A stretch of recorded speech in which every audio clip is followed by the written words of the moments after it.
சற்றுமுன் வெளியான தகவல். கலைஞர் மகளிர் உரிமைத் தொகையில் பொங்கல் பரிசாக ரூபாய் 1000 யாருக்கெல்லாம் கிடைக்கும் என்று உங்களுக்கு தெரியுமா?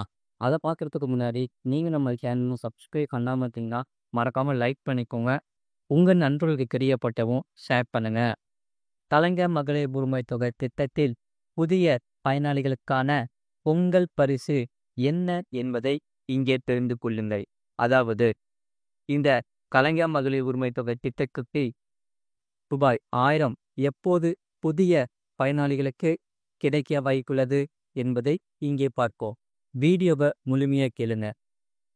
இந்த திட்டத்தில் புதிதாக விண்ணப்பித்தவர்களுக்கான ஒரு மகிழ்ச்சியான தகவல். எப்போது வரும் என காத்திருப்பவர்களுக்கான முக்கிய அப்டேட் வந்துவிட்டது.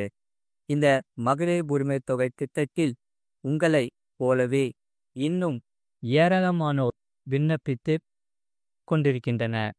தினசரி நடக்கும் உங்களுடன் ஸ்டாலின் முகாமில் தகுதியான பெண்கள் மனு கொடுத்து வருகின்றனர். அந்த வகையில் இதற்கான கால அவகாசம் நவம்பர் மாதம் வரை உள்ளது. இதுவரை கலைஞர் மகளிர் உரிமைத் தொகை திட்டத்திற்கு விண்ணப்பிக்காதவர்கள் விண்ணப்பிக்கலாம். தமிழ்நாடு அரசு அதற்கான போதுமான கால அவகாசத்தை கொடுத்துள்ளது. கூடவே ஏற்கனவே இத்திட்டத்திற்கு விண்ணப்பித்தவர்களின் மனுக்களை தமிழ்நாடு அரசு பரிசீலிக்க தொடங்கியுள்ளது. அந்த வகையில் எல்லா மனுக்களையும் ஒரே நேரத்தில் பரிசீலிக்க முடியாது என்பதால் ரேஷன் கார்டு புதிய விண்ணப்பங்கள் எப்படி தேதி வாரியாக பிரிக்கப்பட்டு பகுதி பகுதியாக ஒப்புதல் கொடுக்கப்படுகிறதோ அதே நடைமுறையும் இத்திட்டத்திலும் பின்பற்றப்படுகிறது. அந்த வகையில் இதுவரை கொடுக்கப்பட்ட மனுக்களை எல்லாம் அரசு தேதி வாரியாக பிரித்து குறிப்பிட்ட தேதிக்குள் முதன்முறையாக கொடுக்கப்பட்ட மனுக்களை எல்லாம் முதலில் பரிசீலித்து அதன்பின் மற்ற மனுக்களை பரிசீலிக்க உள்ளது. இதனால் தகுதியான பயனாளிகளின் தேர்வும் கூடவே இறுதி செய்யப்பட்டு கொண்டே வரும். நவம்பர் மாதம் வரை கொடுக்கப்படும் மனுக்கள் எல்லாம் இப்படியே இறுதி செய்யப்பட்டு தகுதியான பயனாளிகளின் பட்டியல் உருவாக்கப்படும். ஆகையால் அதன் பிறகு ஒட்டுமொத்தமாக இந்த கலைஞர் மகளிர் உரிமைத் தொகை திட்டத்திற்கான புதிய பயனாளிகள் பட்டியல் இறுதி செய்யப்பட்டு தேர்வு செய்யப்பட்ட எல்லா பயனாளிகளுக்கும் ஒரே நேரத்தில் இது குறித்த தகவல்கள் தெரிவிக்கப்படும் என தெரிகிறது. இதற்கு கடந்த முறையும் இதே ஃபார்முலாவையே தமிழ்நாடு அரசு பின்பற்றியது. அந்த வகையில் அடிப்படையில் பார்க்கும்போது பொங்கல் பண்டிகைக்கு முன்பாக கலைஞர் மகளிர் உரிமைத் தொகை திட்டத்திற்கான புதிய பயனாளிகள் பட்டியல் இறுதி செய்யப்பட வாய்ப்பு இருக்கிறது. அவர்களுக்கு எல்லாம் பொங்கல் பரிசாக கலைஞர் மகளிர் உரிமைத் தொகை திட்டத்தில் சேர்க்கப்பட்ட தகவல்களை கொடுத்தே 1000 ரூபாய் வழங்கவும் அரசு திட்டமிட்டுள்ளதாக தெரிகிறது. இதனால் அண்மையில் நிகழ்ச்சி ஒன்றில் பேசிய துணை முதலமைச்சர் உதயநிதி ஸ்டாலின் புதிதாக விண்ணப்பித்தவர்களுக்கு இன்னும் ஓரிரு மாதங்களில் நல்ல செய்தி வரும் என தெரிவித்தார். அதை வைத்து பார்க்கும்போது பொங்கல் பரிசாக இந்த கலைஞர் மகளிர் உரிமைத் தொகை விரிவாக்கத்தை அரசு பிரமாண்டமாக அறிவிக்கும் என எதிர்பார்க்கப்படுகிறது. ஆகையால் இந்த ஆண்டு பொங்கல் பண்டிகைக்கு பெண்களுக்கு மிகப்பெரிய ஒரு மகிழ்ச்சியான தகவல் காத்திருக்கிறது.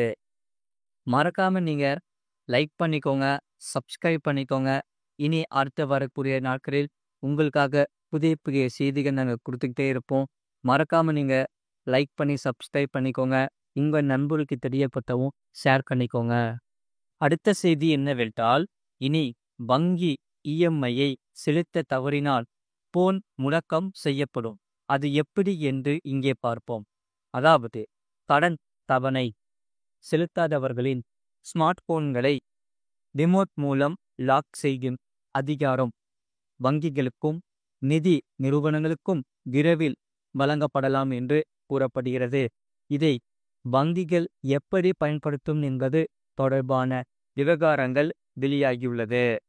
இந்திய ரிசர்வ் வங்கி ஆர்பிஐ தனது நேர்மையான நடைமுறைகள் குறியீட்டை திருத்த தயாராகி வருவதால் இந்த நடவடிக்கையானது சாத்தியமாகியுள்ளது. ஒரு நபர் லோன் வாங்கி அதை கட்டாமல் இருந்தால் இந்த குறியீடு உயரும். இப்படி கடன் தவணை செலுத்தாதவர்களின் எண்ணிக்கை அதிகரித்து வருவதற்கு பதிலடியாக இந்த நடவடிக்கை எடுக்கப்பட உள்ளது. அந்த வகையில் இந்த திட்டத்தின் மூலம் நீங்கள் இஎம்ஐ மூலம் போன் வாங்கி அதற்கு லோன் கட்டாமல் இருந்தால் அதை லாக் செய்யும் வழிமுறைகளை வங்கிகள் செய்யும். பல மாதங்களாக கட்டுப்பாட்டாளர்கள் மற்றும் நிதி நிறுவனங்களுக்கு இதையே விவாதிக்கப்பட்டு இந்த சர்ச்சைக்குரிய நடவடிக்கை தற்போது அமலுக்கு வர உள்ளது. இதனால் இஎம்ஐ மூலம் விலை உயர்ந்த ஸ்மார்ட் போன்கள் வாங்குவது சரியானதா என்ற கேள்வியை இது நுகர்வோர் மத்தியில் எழுப்பியுள்ளது.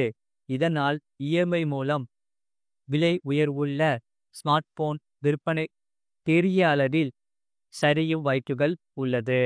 அந்த வகையில் கடன் தவணை செலுத்தாத ஒருவரிடமிருந்து சாதனத்தை நேரடியாக பெறுவது வங்கிகளுக்கும் நிதி நிறுவனங்களுக்கும் சாத்தியமில்லை என்பதால் மென்பொருள் மூலம் அவர்களை தண்டிப்பது ஒரு எளிதான வழியாகும்.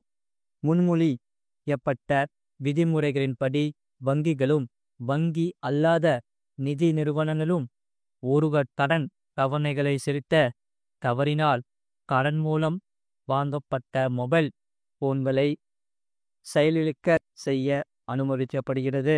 அந்த வகையில் தற்போது இந்த வசதியானது Google drive lock controller, Samsung finance plus Samsung சாதனங்களுக்கு மட்டும் அல்லது பிற மூன்றாம் தரப்பு லாக் செய்யும் செயலிகள் மூலம் செயல்படுகிறது. இவை சாதனம் வாங்கும்போது நிறுவப்படுகிறது. இந்த செய்திகள் அவசரகால அழைப்புகள் போன்ற அத்தியாவசிய செயல்பாடுகளை பாதுகாக்கும் என்று சொல்லப்படுகிறது. அந்த வகையில் புதிய வழிகாட்டுதல்கள் அமல்படுத்தப்பட்டால் கடன் நிலுவைத் தொகை செலுத்தப்படும் வரை கடன் தவணை செலுத்தாதவர்களின் போன்கள் முடக்கப்படலாம். இந்த வசதியானது வரும் காலங்களில் கார்கள், டிவி, கணினி போன்ற சாதனங்களில் அறிமுகம் செய்யப்படும் வாய்ப்புகளும் உள்ளது என்று சொல்லப்படுகிறது. அந்த வகையில் நீங்கள் ஒரு போன் வாங்குகிறீர்கள் என்றால் அது இஎம்ஐ மூலம் இருக்கும் பட்சத்தில் இந்த செயலி அதில் இன்ஸ்டால் செய்யப்படும். அதை இன்ஸ்டால் செய்ய முடியாது. அதன்பின் நீங்கள் இஎம்ஐ கட்டாத பட்சத்தில் போன் லாக் ஆகும் என்று சொல்லப்படுகிறது. எமர்ஜென்சி கால் என்ற ஆப்ஷன் மட்டுமே பயன்படுத்த முடியும். நீங்கள் போன் வாங்கும் போதே இதற்கு அனுமதி அளித்து கடினம் தர வேண்டும். அந்த செயலியால் உங்களின் தனிப்பட்ட விவகாரங்களை கண்காணிக்க முடியாது.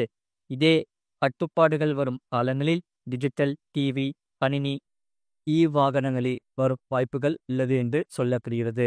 மறக்காம நீங்கள் லைக் பண்ணிக்கோங்க, சப்ஸ்கிரைப் பண்ணிக்கோங்க. உங்க நண்பு இது தெரியப்படுத்தவும் இந்த வீடியோவை ஷேர் பண்ணிக்கோங்க.